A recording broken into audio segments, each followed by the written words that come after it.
If your TCL Roku TV remote is not working or missing, you can use your iPhone or Android as a remote and control your Roku TV instantly. So first, open the Play Store or App Store on your phone, and you're gonna just install the official Roku app.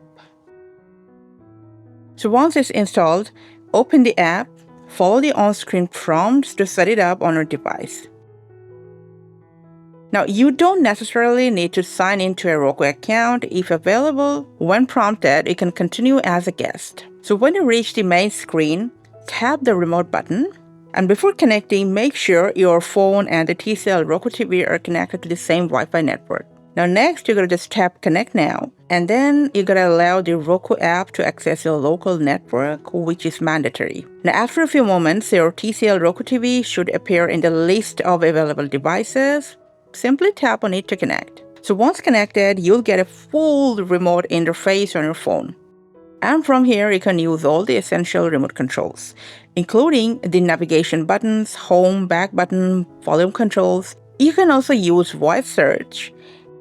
And the built-in keyboard makes typing and searching much faster than using a traditional remote. And now your phone is ready to work as a TCL Roku TV remote, giving you access to virtually everything you can do with the physical remote. Thanks for your time.